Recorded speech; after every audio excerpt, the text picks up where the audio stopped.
Hi hello friends, welcome back to my channel. Friends, video ನಿನ್ನೆ ಮಾಡಿದ್ದೆ 19 ಕ್ವಶನ್ಗೆ ಸ್ವಲ್ಪ ಏನೋ ಪ್ರಾಬ್ಲಮ್ ಆಯಿತು ಅಂತ ಅಲ್ಲಿಗೆ ಆ ಒಂದು ವಿಡಿಯೋ ಇನ್ಕಂಪ್ಲೀಟ್ ಆಯಿತು.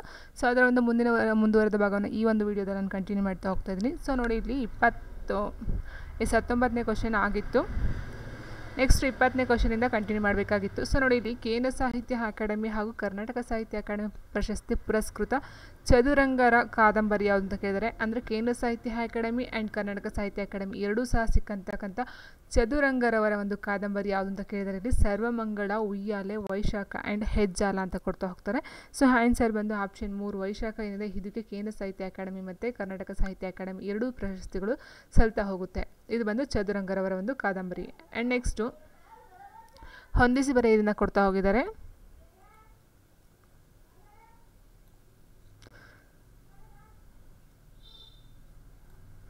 ಸೊ ನೋಡಿ, ಇಲ್ಲಿ ಹೊಂದಿಸಿ ಬರೆಯಿರಿ. ಸರೋವರದ ಸಿರಿಗನ್ನಡಿಯಲ್ಲಿ ಸಾಹಿತ್ಯ ಮತ್ತು ವಿಮರ್ಶೆ, ಸೌಂದರ್ಯ ಸಮೀಕ್ಷೆ, ಹೊಸತು ಅಂತ ಕೊಡ್ತಾ ಹೋಗ್ತಾರೆ.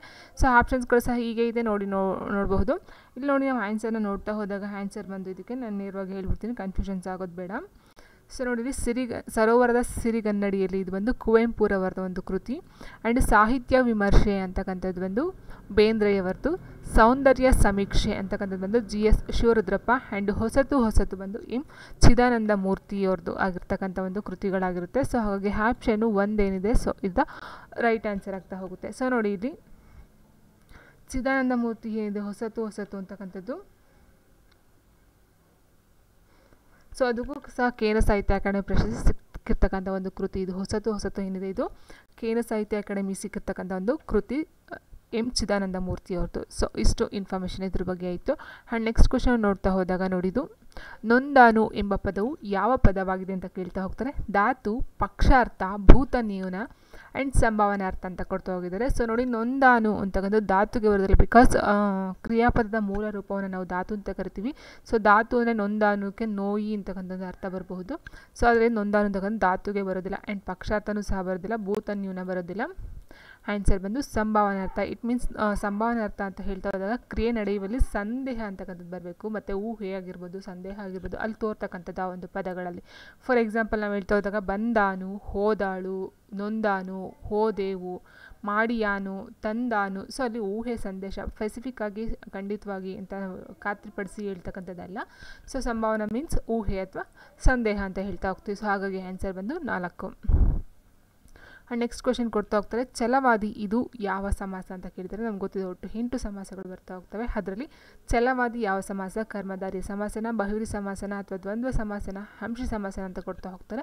ಸೊ ನಮ್ಗೆ ಗೊತ್ತಿದೆ ಕರ್ಮಧಾರಯ ಸಮಾಸ ಅಂದರೆ ಇಲ್ಲಿ ಒಂದು ವಿಶೇಷತೆ ಇರಬೇಕು. ಸೊ ಹಾಗಾಗಿ ಇದು ಛಲವಾದಿ ಅಂತಕ್ಕಂಥದ್ದು ದ್ವಂದ್ವನೂ ಬರಲ್ಲ, 2 ಪದಗಳು ಇಲ್ಲಿ ಇಲ್ಲ. ಹಂಸಿ ಸಮಾಸ ಅಂದರೆ ಹಂಶಂಶಿ ಭಾವ ಕಂಡು ಬರಬೇಕು, ಅದು ಇಲ್ಲ. ಸೊ ಆನ್ಸರ್ ಬಂದು ಬಹುವ್ರೀ ಸಮಾಸ ಏನಿದೆ option 2, this is the right answer. And next ಕಲಾಭೋರನ ಎಂಬ ಪದವಿರೋ ಶಾಸನ. ನೋಡಿ, ಶಾಸನ ಬಗ್ಗೆ ಸ್ವಲ್ಪ ತಿಳ್ಕೊಳ್ಳೋದು ತುಂಬ ಮುಖ್ಯ, ಸ್ವಲ್ಪ ಅಲ್ಲ, ಎಷ್ಟು ಸಾಧ್ಯನೋ ಅಷ್ಟು ತಿಳ್ಕೊಳ್ತಾ ಹೋಗಿ. ಶಾಸನದ ಬಗ್ಗೆ 1 or 2 ಕ್ವಶನ್ಸ್ ಇದ್ದೇ ಇರುತ್ತೆ ಕನ್ನಡದಲ್ಲಿ. ಆದರೆ ಆ ಕ್ವಶನ್ಸ್ಗಳು ಯಾವ ರೀತಿ ಕೊಡ್ತಾರೆ, ಎಲ್ಲಿ ಕೊಡ್ತಾರೆ ಅಂತ ಹೇಳೋದು ಮತ್ತೆ ಸ್ವಲ್ಪ ಕಷ್ಟನೇ ಆಗಿದೆ. ಸೊ ನೋಡಿ, ಇಲ್ಲಿ ಕಲಾಭೋರನ ಅಂತಕ್ಕಂಥದ್ದು ಶ್ರವಣಬೆಳಗೊಳ, ಹಲ್ಮಿಡಿ, ಬಾದಾಮಿ, ಚಿತ್ರದುರ್ಗದ ಶಾಸನ ಅಂತ ಕೊಡ್ತಾ ಹೋಗ್ತಾರೆ. ಸೊ ಇಲ್ಲಿ ನೋಡ್ತಾ ಹೋದಾಗ ಕಲಾಭೋರನ ಅಂತಕ್ಕಂಥದ್ದು ಆನ್ಸರ್ ಬಂದು ಹಲ್ಮಿಡಿ ಶಾಸನ ಏನಿದೆ. ಸೊ ಈ ಒಂದು ಹಲ್ಮಿಡಿ ಶಾಸನ ಕ್ರಿಸ್ತಶಕ 450ರಿಂದ 500ರಲ್ಲಿ ಬರ್ತಕ್ಕಂಥ ಒಂದು ಶಾಸನ ಆಗಿರುತ್ತೆ. ಸೊ ಆ ಒಂದು ಹಲ್ಮಿಡಿ ಶಾಸನದಲ್ಲಿ ಈ ಒಂದು ಕಲಾಭೋರನ ಅಂತಕ್ಕಂಥ ಪದ ಕಂಡುಬರುತ್ತೆ. ಆ್ಯಂಡ್ ಇದ್ರ ಬಗ್ಗೆ ಇದನ್ನು ಇದು ಮಾಡಿದವರು ಯಾರು ಅಂತ ಹೇಳಿದ್ರೆ ಕದಂಬ ವಂಶದ ಕಾಕುತ್ಸವರ್ಮ ಅಂತ ಏನಿದ್ದಾರೆ. ಸೊ ಅವರ ಒಂದು ಇದು ದತ್ತಿ ಶಾಸನ ಆಗಿರುತ್ತೆ. ಹಲ್ಮಿಡಿ ಶಾಸನ ಬಂದು ದತ್ತಿ ಶಾಸನ. ಸೊ ಇದನ್ನು ಸಹ ಕೇಳ್ತಾರೆ, ದತ್ತಿ ಶಾಸನ, ಪ್ರಶಸ್ತಿ ಶಾಸನ ಅಥವಾ ಶಿಲಾಶಾಸನ. ಸೊ ಈ ಥರ ಕೇಳ್ತಾ ಹೋಗ್ತಾರೆ. ಸೊ ಇದು ಬಂದು ದತ್ತಿ ಶಾಸನ, ಹಲ್ಮಿಡಿ ಶಾಸನ ಅಂತಕ್ಕಂಥದ್ದು ಕದಂಬ ವಂಶದ ಕಾಕುತ್ಸವರ್ಮನಿಂದ ಬರೆಸ್ತಕ್ಕಂಥದ್ದು. ಆ್ಯಂಡ್ ಇದರಲ್ಲಿ ಬರ್ತಕ್ಕಂಥದ್ದು ಕಲಾಭೋರನ ಅಂತಕ್ಕಂಥ ಪದ ಬರ್ತಾ ಹೋಗುತ್ತೆ.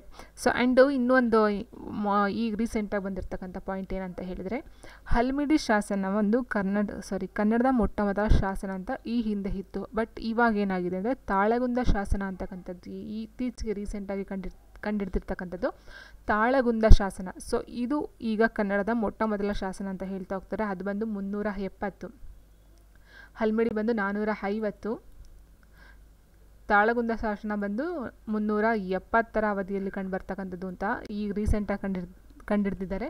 ಸೊ ಕನ್ನಡದ ಮೊಟ್ಟ ಮೊದಲ ಶಾಸನ ಅದಾಗಿದೆ ಅಂತ ಹೇಳ್ತಾ ಹೋಗ್ತಾರೆ. ಸೊ ಬಟ್ ಇದಕ್ಕೆ ಆನ್ಸರು ಹಲ್ಮಿಡಿ ಶಾಸನ ಅಂತ ಇಲ್ಲಿ ತನಕ ಇತ್ತು. ಬಟ್ ಈಗ ಏನು ಮಾಡ್ತಾರೆ ಅಂತ ಗೊತ್ತಿಲ್ಲ. ಸೊ ನೀವು ಅದನ್ನು ಸ್ವಲ್ಪ ಸ್ಪೆಸಿಫಿಕ್ ಆಗಿ ಅಥವಾ ಇದಾಗಿ ನೀವು ತಿಳ್ಕೊಳ್ಳೋದು ಒಳ್ಳೆಯದು. ಸೊ ಹಲ್ಮಿಡಿ ಶಾಸನ ಅಂತ ಬರಿಬೇಕಾ ಅಥವಾ ತಾಳಗುಂದ ಶಾಸನ ಬರಿಬೇಕಾದು, ಸೊ ಅದು ಕನ್ಫ್ಯೂಷನ್ಸ್ ಇರುತ್ತೆ. ಯಾಕಂದರೆ ಇಲ್ಲಿ ತನಕ ಹಲ್ಮಿಡಿ ಶಾಸನ ಅಂತ ಇತ್ತು, ಈಗ ತಾಳಗುಂದ ಶಾಸನ ಅಂತ ಹೇಳ್ತಾ ಹೋಗ್ತಿದ್ದಾರೆ. ಸೊ ನೋಡಬೇಕದು ಯಾವುದು ಅಂತ. ಆ್ಯಂಡ್ ನೆಕ್ಸ್ಟ್ ಇನ್ನು ಹಲ್ಮಿಡಿ ಶಾಸನದ ಬಗ್ಗೆ ಆಯಿತು. ಇನ್ನು ನೆಕ್ಸ್ಟು ಶ್ರವಣಬೆಳಗೊಳ ಶಾಸನ ಇನ್ನು ಅಷ್ಟೊಂದು ಇಂಪಾರ್ಟೆಂಟ್ ಅಂತ ಅಲ್ಲ. ಆ್ಯಂಡ್ ನೆಕ್ಸ್ಟ್ ಬಾದಾಮಿ ಶಾಸನ ಏನಿದೆ, ಸೊ ಇದು ಬಂದು ಕಪ್ಪೆ ಅರಭಟನ ಶಾಸನ ಅಂತ ಹೇಳ್ತಾ ಹೋಗ್ತೀವಿ. ಆ್ಯಂಡ್ ಚಿತ್ರದುರ್ಗ ಶಾಸನ ಬಂದು ಅಶೋಕನ ಮೇಲೆ ಬರೆದಿರ್ತಕ್ಕಂಥ ಒಂದು ಶಾಸನ. ಇದು ಬಂದು ಚಿತ್ರದುರ್ಗದ ಬ್ರಹ್ಮಗಿರಿ, ಸಿದ್ದಾಪುರ ಮತ್ತು ಜಡಿದ ರಾಮೇಶ್ವರ ಅಂತಕ್ಕಂಥ ಒಂದು ಊರುಗಳಲ್ಲಿ ಕಂಡು ಬರ್ತಕ್ಕಂಥ ಚಿತ್ರದುರ್ಗ ಶಾಸನಗಳು. ಸೊ ಇಷ್ಟು ಇನ್ಫಾರ್ಮೇಷನ್ ಇದ್ರ ಬಗ್ಗೆ. ಸೊ ಹಲ್ಮಿಡಿ ಶಾಸನ ಮತ್ತು ತಾಳಗುಂದ ಶಾಸನ ಇವೆರಡನ್ನ ನೀಟಾಗಿ ನೋಡ್ಕೊಳ್ತಾ ಹೋಗಿ. ಬಾದಾಮಿ ಶಾಸನ ಬಂದು ಕಪ್ಪೆ ಅರಭಟನ ಶಾಸನ. ಆ್ಯಂಡ್ ನೆಕ್ಸ್ಟು ಖಾನಾವಳಿ ಈ ಪದ ಈ ಭಾಷೆ ಅಂತ ಕೇಳ್ತಾ ಹೋಗ್ತಾರೆ. ಕೊಂಕಣಿ, ಗುಜರಾತಿ, ಮರಾಠಿ ಮತ್ತು ಕನ್ನಡ.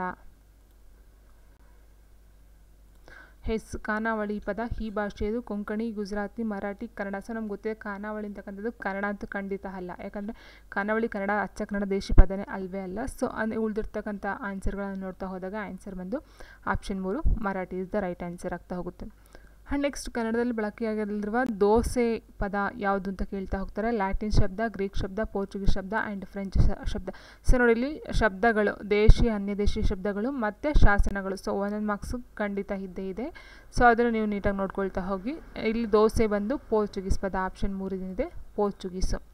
ಆ್ಯಂಡ್ ನೆಕ್ಸ್ಟ್ ಕ್ವಶನ್ ಕೇಳ್ತಾ ಹೋಗಿದ್ದಾರೆ. ನೇರಾಣಿ ಎಂದರೆ ಏನು ಅಂತ ಕೇಳ್ತಾ ಹೋಗ್ತಾರೆ. ನೇರಾಣಿ ಅಂದರೆ ಹಪ್ಪಟ ಚಿನ್ನ, ಹಪ್ಪಟ ಬೆಳ್ಳಿ, ಹಪ್ಪಟ ವೈಡೂರ್ಯ, ಹಪ್ಪಟ ವಜ್ರ ಅಂತ ಕೊಡ್ತಾ ಹೋಗ್ತಾರೆ. ಸೊ ಆನ್ಸರ್ ಬಂದು ಹಪ್ಪಟ ಚಿನ್ನ.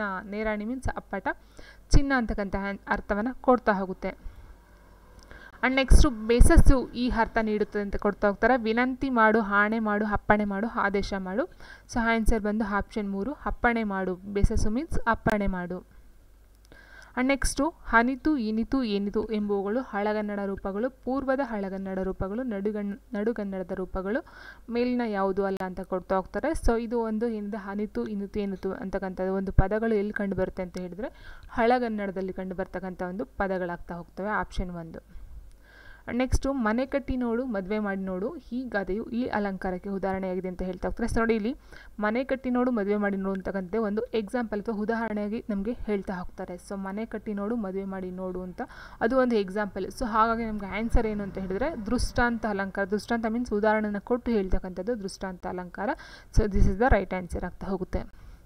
ಆ್ಯಂಡ್ ನೆಕ್ಸ್ಟು ಸಂಪೂರ್ಣವಾಗಿ ಸಮಾನಾರ್ಥಕ ಪದಗಳಿರುವ ಗುಂಪು ಯಾವುದು ಅಂತ ಕೇಳ್ತಾ ಹೋಗ್ತಾರೆ. ಚಡಾವು, ಏರು, ದಿನ್ನೆ, ಎತ್ತರ. ಸೊ ಇದೇನಿದೆ ನೋಡಿ ಇಲ್ಲಿ ಚಡಾವು, ಏರು, ದಿನ್ನೆ, ಎತ್ತರ. ಸೊ ಈ ಆಪ್ಷನ್ ಏನಿದೆ ಫಸ್ಟ್ ಒಂದು ಇದು ಸರಿಯಾದಂಥ ಉತ್ತರ ಆಗ್ತಾ ಹೋಗುತ್ತೆ. ಸಮ, ವಿಷಮ, ಕೂಡು, ಹೋಡು ಇದು ಬರೋದಿಲ್ಲ. ತಗ್ಗು, ದಿನ್ನೆ, ಚಡಾವು, ಕಾಲುವೆನೂ ಬರೋದಿಲ್ಲ. ಏರು, ದಿನ್ನೆ, ಹಳ್ಳ, ನೀರು. ಸೊ ಇದು ಸಹ ಬರ್ತಾ ಹೋಗೋದಿಲ್ಲ. ಆ್ಯಂಡ್ ನೆಕ್ಸ್ಟ್ ಕ್ವೆಶನು ಖಂಜ ಇದರ ಸಮಾನಾರ್ಥಕ ಪದಗಳು ಅಂತ ಕೇಳ್ತಾ ಹೋಗ್ತಾರೆ. ಖಂಜ ಅಂದರೆ ಏನು ಅಂತ ಕೇಳಿದರೆ ಇಲ್ಲಿ ಕೋಡ್ಲಿ, ಬಡಿಗೆ, ಹೆಳವ, ಕುಂಟ, ಬಳ್ಳಿ, ಮರ, ಮನೆ, ಮಂದಿರ ಅಂತ ಕೊಡ್ತಾ ಹೋಗಿದ್ದಾರೆ. ಸೊ ಖಂಜ ಮೀನ್ಸ್ ಹೆಳವ, ಕುಂಟ. ಆಪ್ಷನ್ 2 ಸರಿಯಾದಂಥ ಒಂದು ಉತ್ತರ ಆಗ್ತಾ ಹೋಗುತ್ತೆ. ನೆಕ್ಸ್ಟು ಅವರಿಲ್ಲದ ಊಟ ಕಾದಂಬರಿಯನ್ನು ಬರೆದವರು ಯಾರು ಅಂತ ಕೇಳ್ತಾ ಹೋಗ್ತಾರೆ. ಇಲ್ಲಿ Galaganatha, R Narasimhachar, MS Puttanna, Shantakavi. So ನೋಡಿ ಇಲ್ಲಿ ಗಳಗನಾಥರನ್ನ ನಾವು ಹೇಳ್ತೀವಿ ಕನ್ನಡ ಕಾದಂಬರಿಗಳ ಪಿತಾಮಹ ಅಂತ ಹೇಳ್ತೀವಿ. ಕನ್ನಡ ಕಾದಂಬರಿಗಳ ಪಿತಾಮಹ ಅಂತ ಹೇಳ್ತಾ ಹೋಗ್ತೀವಿ.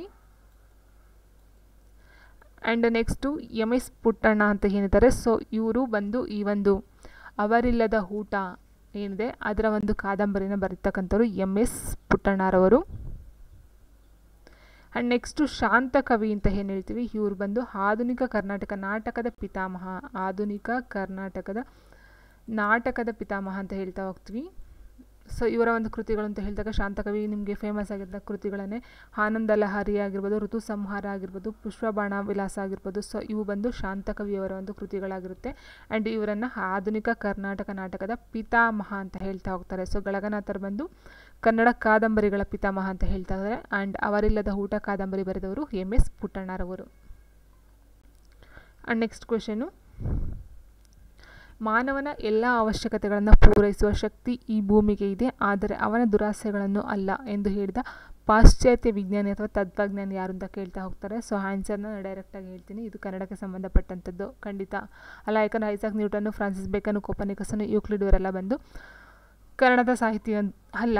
ಸೊ ಬಟ್ ಆದರೂ ಕ್ವಶನ್ಸ್ನ ಕೊಡ್ತಾ ಹೋಗಿದ್ದಾರೆ. ಸೊ ಆನ್ಸರ್ ಬಂದು ಆಪ್ಷನ್ 2 ಫ್ರಾನ್ಸಿಸ್ ಬೇಕನ್ ಅಂತಕ್ಕಂಥದ್ದು ಆನ್ಸರ್ ಆಗ್ತಾ ಹೋಗುತ್ತೆ. And next last question, Kannada ಸಾರಸ್ವತ ಲೋಕದ ಭೀಷ್ಮ ಎಂದು ಕರೆಸಿಕೊಂಡ ಕವಿ ಯಾರು ಅಂತ ಕೇಳ್ತಾ ಹೋಗಿದ್ದಾರೆ ಇಲ್ಲಿ.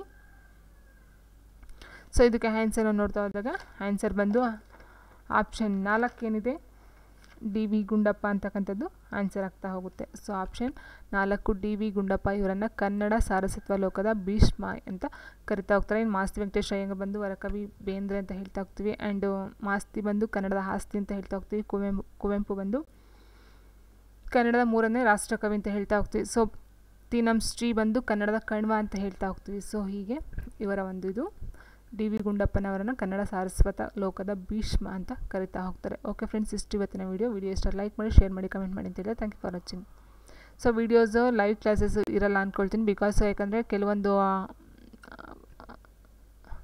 ಮಧ್ಯಾಹ್ನ ಪ್ರಾಬ್ಲಮ್ಸ್ ಆದರೆ ಅದು ನನಗೆ ಸ್ಟಾಪ್ ಮಾಡಬೇಕಾಗುತ್ತೆ. ಸೊ ಅದು ಬಟ್ ವೀಡಿಯೋನ ಅಪ್ಲೋಡ್ ಮಾಡ್ತಿದ್ದಾಗ ನೀಟಾಗಿ ನಾವು ನೋಡಿಕೊಂಡು ವೀಡಿಯೋನ ಅಪ್ಲೋಡ್ ಮಾಡ್ಬೋದು, ಫುಲ್ ವೀಡಿಯೋ ಅಪ್ಲೋಡ್ ಮಾಡ್ಬೋದು. ಬಟ್ ಲೈವ್ ಕ್ಲಾಸಲ್ಲಿ ಏನು ಸ್ವಲ್ಪ ಮಿಸ್ಟೇಕ್ ಆದರೆ ಅದನ್ನು ಅಲ್ಲಿ ಅರ್ಧಕ್ಕೆ ಕ್ವಿಟ್ ಮಾಡಬೇಕಾಗುತ್ತೆ. ಸೊ ಹಾಗಾಗಿ ಲೈವ್ ಕ್ಲಾಸ್ಗಿಂತ ಬೆಟರು ವೀಡಿಯೋಸ್ನೇ ಅಪ್ಲೋಡ್ ಮಾಡೋದಂತ ನನ್ನ ಒಂದು ಒಪಿನಿಯನು. ಸೊ ಹಾಗಾಗಿ ಲೈವ್ ಕ್ಲಾಸ್ ಇರಲ್ಲ ಮೋಸ್ಟ್ ಆಫ್ ಅಲ್ಲೂ, ಡೈರೆಕ್ಟ್ ಅಪ್ಲೋಡ್ನ ಮಾಡ್ತಾ ಹೋಗ್ತೀನಿ ನಾನು. ಓಕೆನಾ.